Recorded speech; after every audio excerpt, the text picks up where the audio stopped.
High, electrical machine কোর্সের এই ভিডিওতে আমরা ট্রান্সফর্মারের প্রবলেম সলভ করব। তো আগের ভিডিওতে আমরা ট্রান্সফর্মারের থিওরি নিয়ে আলোচনা করেছি, সেটা আমার চ্যানেলের প্লে লিস্টে রয়েছে অথবা ভিডিওর নিচে ডিসক্রিপশনেও ফুল প্লে লিস্টের লিঙ্কটি দেওয়া থাকবে। সেই ভিডিওগুলো দেখলে আমরা ট্রান্সফর্মারের থিওরি সম্পর্কে জানতে পারবো। তো এখানে আমরা যে প্রবলেম সলভ করবো সেটা এসেছিল বুয়েট এমএসসি অ্যাডমিশন টেস্ট 2016-তে, এবং একই সাথে প্রবলেমটি এসেছিল এনপিসিবিএল অর্থাৎ nuclear power company Bangladesh limited job exam 2018-তে। তো প্রবলেমটি সিম্পল এবং বেসিক লেভেলের প্রবলেম। তো দেখি আমরা কীভাবে সলভ করতে পারি। তো এখানে বলা আছে 2300/230 ভোল্ট। এর মানেটা কি? 2300/230 মানেটা হচ্ছে এই 2300 হচ্ছে আমাদের প্রাইমারি সাইড বা হাই ভোল্টেজ সাইড, আর এটা হচ্ছে আমাদের লো ভোল্টেজ সাইড বা সেকেন্ডারি সাইড। তার আমরা বলতে পারবো V1 = 2300। আমরা প্রাইমারিকে 1 ধরলাম বা ভিপিও ধরতে পারি, যেটা ইচ্ছা। সো প্রাইমারি সাইডের ভোল্টেজ দেওয়া হচ্ছে 2300, আর সেকেন্ডারি সাইডের ভোল্টেজ দেওয়া হচ্ছে কত? V2, এটা দেওয়া রয়েছে হচ্ছে 230 ভোল্ট। আচ্ছা, তো এই যে 2300 এটা হচ্ছে আমাদের হাই ভোল্টেজ সাইড, আর এটা হচ্ছে আমাদের লো ভোল্টেজ সাইড। অর্থাৎ আমরা হাই ভোল্টেজকে প্রাইমারি ধরলাম আর লো ভোল্টেজকে সেকেন্ডারি ধরলাম, সিম্পল। পরবর্তীতে কি বলা আছে? 200 kVA ট্রান্সফর্মার, অর্থাৎ ট্রান্সফর্মার রেটিং দেওয়া আছে, অর্থাৎ অ্যাপারেন্ট পাওয়ার। এটা কি? আমাদের অ্যাপারেন্ট পাওয়ার। সেই অ্যাপারেন্ট পাওয়ার বা পাওয়ারের রেটিং দেওয়া রয়েছে 200 kVA। Transformer has a primary resistance of 0.4 in high voltage side. তাহলে হাই ভোল্টেজকে আমরা প্রাইমারি ধরলাম, সেই প্রাইমারি রেজিস্ট্যান্সের ভ্যালু কত দেওয়া রয়েছে? 0.4। তাহলে 0.4 প্রাইমারি সাইডের রেজিস্ট্যান্স, সেটা বলে দিচ্ছে যে হাই ভোল্টেজ সাইডের রেজিস্ট্যান্স, সেটা আমরা প্রাইমারি ধরেছি, সেটা হচ্ছে V1। তাহলে যেহেতু প্রাইমারি সাইডের রেজিস্ট্যান্স দেওয়া রয়েছে, অর্থাৎ হাই ভোল্টেজ সাইডের রেজিস্ট্যান্স দেওয়া রয়েছে, তাহলে সেটাকে আমরা বললাম হচ্ছে R1। তাহলে R1 এর ভ্যালু হচ্ছে 0.4 ওহম। RP দ্বারাও লিখতে পারি, যেটা খুশি, in high voltage side. And secondary resistance of 3.5 ohm in low voltage side. তাহলে সেকেন্ডারি রেজিস্ট্যান্স আমরা কোনটাকে সেকেন্ডারি ধরেছি? আমরা সেকেন্ডারি ধরেছি হচ্ছে লো ভোল্টেজ সাইডকে সেকেন্ডারি ধরেছি। সেই লো ভোল্টেজ সাইডের রেজিস্ট্যান্স দেওয়া রয়েছে 3.5 ওহম। তাহলে R2 ভ্যালু দেওয়া রয়েছে 3.5 ওহম। সিম্পল। ডিটারমাইন আমাদের বের করতে বলছে low and high voltage side current. তাহলে আমরা বের করব 1 নম্বরে লো ভোল্টেজ এবং হাই ভোল্টেজ সাইডে কারেন্ট। তো আমাদের হাই ভোল্টেজ সাইডে কারেন্টটা কি? তাহলে এটা হচ্ছে আমাদের high voltage side. High voltage সাইডে আমাদের কি ধরেছি? 1 ধরেছি। তাহলে হাই ভোল্টেজ সাইডে কারেন্ট কি হবে? I1 = what? এটা হচ্ছে কি আমাদের হাই ভোল্টেজ সাইডের কারেন্ট।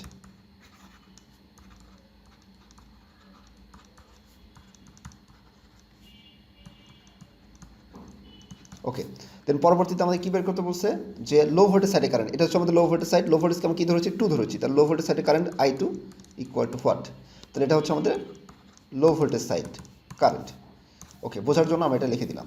আমরা I1 আর I2 = হোয়াট লিখবো, তারপর আমরা ক্যালকুলেশন করব। আর পরবর্তীতে বি নাম্বারে আমাদের কী বের করতে বলছে? Equivalent resistance refer to high voltage side. তাহলে বি নাম্বারে আসি, আমাদের ইকুইভ্যালেন্ট রেজিস্ট্যান্স বের করতে বলছে। সেটা কোথায়? Refer to high voltage side. High voltage side কোনটা? এটা, অর্থাৎ প্রাইমারি সাইডে রেফার করছি আমরা সব কিছু।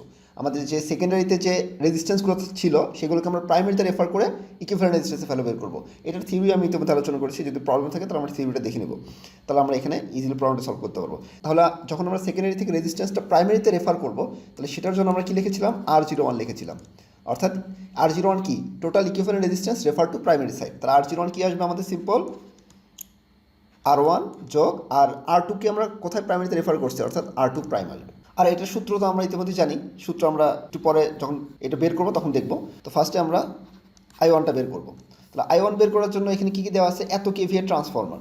তাহলে রেটিংটা আমরা লিখে নিই। তাহলে রেটিং হচ্ছে আমাদের 25 kVA। তাহলে এটা কী দেওয়া রয়েছে? অ্যাপারেন্ট পাওয়ার দেওয়া রয়েছে, অর্থাৎ পাওয়ার দেওয়া রয়েছে এস হচ্ছে আমার কত? 200 kVA। আমরা জানি কি ভি এর একক থাকলে সেটা কী হয়? অ্যাপারেন্ট পাওয়ার হয়, অর্থাৎ ভোল্টেজ আর কারেন্টের গুণফল। তাহলে সেখান থেকে kVA থেকে যদি আমরা VA কনভার্ট করি, তাহলে 200 × 1000 দ্বারা গুণ করতে হবে।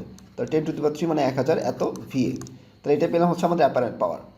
তাহলে এখান থেকে আমরা I1টা বের করতে পারবো। দেখি কীভাবে। আমরা আসি যে আমাদের এই অ্যাপারেন্ট পাওয়ারের সূত্র কী আসবে? আমরা জানি ভোল্টেজ এবং কারেন্ট গুণ করলে আমরা পাওয়ার পাবো। এখানে যেহেতু ভোল্টেজ আর ভিতে ভোল্টেজ আর এতে অ্যাম্পিয়ার, তাহলে ভোল্টেজ আর কারেন্ট গুণ করলে আমরা টোটাল পাওয়ার পেয়ে যাবো।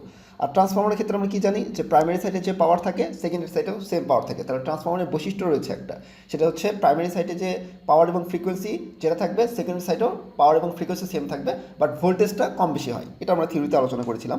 তাহলে সেক্ষেত্রে আমাদের পাওয়ারটা প্রাইমারিতে যেটা থাকবে সেকেন্ডারিতে সেটা থাকবে। তাহলে প্রাইমারিতে যদি আমরা পাওয়ার ক্যালকুলেশন করি, তাহলে প্রাইমারিকে আমরা 1 ধরেছিলাম, তাহলে কী আসবে? V1 × I1। আবার সেকেন্ডারিতে পাওয়ার কী থাকবে? সেমই থাকবে, V2 × I2। তাহলে এই যে প্রাইমারি পাওয়ার এবং সেকেন্ডারি পাওয়ার সেম, আমরা কি জানি? ট্রান্সফর্মারের বৈশিষ্ট্য। তাহলে সেখান থেকে আমরা এখান থেকে I1 এবং I2টা ক্যালকুলেশন করতে পারবো। কীভাবে? দেখি। ফার্স্টে আমরা কী করি? একটা ইকুয়েশনে কাজ করি। তাহলে আমরা বললাম যে প্রাইমারি সাইডের ক্ষেত্রে পাওয়ার কী আসবে? S equal to V1 I1, তাহলে সেখান থেকে আমাদের বের করতে হচ্ছে I1, তাহলে I1 সমান আসবে কি এস ডিভাইডেড বাই কত V1, তাহলে সেক্ষেত্রে এসের ভ্যালু কত, এসের ভ্যালু আমরা দেখলাম হচ্ছে এই যে এটা, তাহলে 200 ইন্টু 10⁻³ ডিভাইডেড বাই V1 এর ভ্যালু কত, একদম সিম্পল প্রবলেম 2300। এটা করলে আমাদের I1 এর ভ্যালু পাবো হচ্ছে 86.956 এত অ্যাম্পিয়ার। পরবর্তীতে আমরা একই প্রসেসে অগ্রসর হব যে I2টা ক্যালকুলেশন করার জন্য। তাহলে এখান থেকে আমরা লিখতে পারবো যে আমাদের প্রাইমারি এবং সেকেন্ডারিতে পাওয়ার যেহেতু সেম, তাহলে আমাদের এস ইকুয়াল টু আমরা কী লিখতে পারবো যে V2 into I2, concept base problem. তাহলে সেখান থেকে আমাদের I2 সমান কী লিখতে পারবো, এই এস ডিভাইডেড বাই V2, তাহলে এস এর ভ্যালু কত 200 ইন্টু 10⁻³ ডিভাইডেড বাই V2 এর ভ্যালু কত, V2 হচ্ছে আমাদের, তার V2 এর ভ্যালু হচ্ছে আমাদের 230, তাহলে এটা করলে আমাদের I2 এর ভ্যালু পাবো হচ্ছে 869.565 এত অ্যাম্পিয়ার। তাহলে এই তো আমাদের I1 এবং I2 কমপ্লিট, একদম সিম্পল।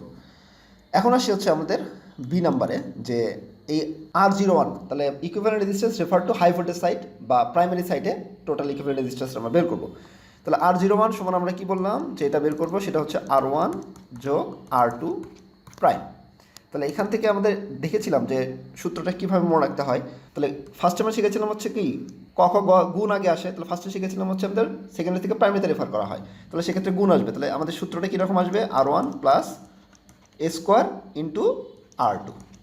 এই তো আমরা যখন প্রাইমারিতে রেফার করবো তাহলে জাস্ট এ স্কোয়ার দ্বারা গুণ করবো, আর যখন সেকেন্ডারিতে রেফার করবো তাহলে সেকেন্ডে শিখেছিলাম ভাগ শিখেছিলাম, তাহলে সেক্ষেত্রে আমাদের ভাগ হয়ে যাবে।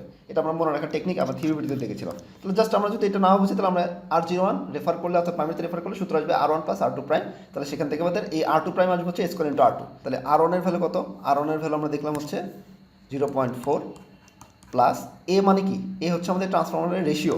তাহলে রেশিও সূত্র কী দেখেছিলাম আমরা, রেশিও সূত্র দেখেছিলাম এ ইকুয়াল টু কী ছিল, N1 by N2 equal to V1 by V2 equal to I2 by I1, এটা আমরা দেখেছিলাম। তাহলে এখান থেকে আমরা যে কোনো একটা ইউজ করতে পারি, I2 ইউজ করতে পারি বা এই V1 V2 ইউজ করতে পারি। তাহলে আমরা যেহেতু V1 V2 আছে তাহলে V1 V2 ইউজ করি। তাহলে এক্ষেত্রে আসবে কি, আমরা V1 V2 ইউজ করলাম, এটা ইকুয়াল টু তাহলে V1 বাই V2 তারপর স্কোয়ার ইন্টু R2 ভ্যালু কত, R2 ভ্যালু হচ্ছে 3.5। তাহলে জাস্ট এখানে আমরা মান বসাতে থাকি, তাহলে 0.4 প্লাস V1 এর ভ্যালু কত 2300 ডিভাইডেড বাই 230 তারপরে স্কোয়ার ইন্টু 3.5। তাহলে এখান থেকে আমাদের ক্যালকুলেশন করলে R01 পাবো হচ্ছে আমরা 350.4 এত ওহম, এটাই হচ্ছে আমাদের অ্যান্সার। ওকে, সো এইভাবে আমরা সিম্পলি প্রবলেমটা সলভ করতে পারবো, জাস্ট সিম্পল কনসেপ্ট বেস, যে ট্রান্সফর্মারের ক্ষেত্রে প্রাইমারি এবং সেকেন্ডারিতে পাওয়ার সেম থাকে, সেখান থেকে আমরা প্রাইমারিতে কারেন্ট সেকেন্ডারি কারেন্ট বের করলাম, আর রেফারের করার সূত্র তো একদম সিম্পল, যেটা আমার থিওরি ভিডিওতে ভালোভাবে বিস্তারিত দেখেছিলাম কীভাবে সেকেন্ডারি থেকে প্রাইমারিতে রেফার করা হয়, প্রাইমারি থেকে সেকেন্ডারিতে রেফার করা হয়। সো একদম simple problem. So okay, so next আমরা এই রিলেটেড অন্য ম্যাথ নিয়ে আলোচনা করবো।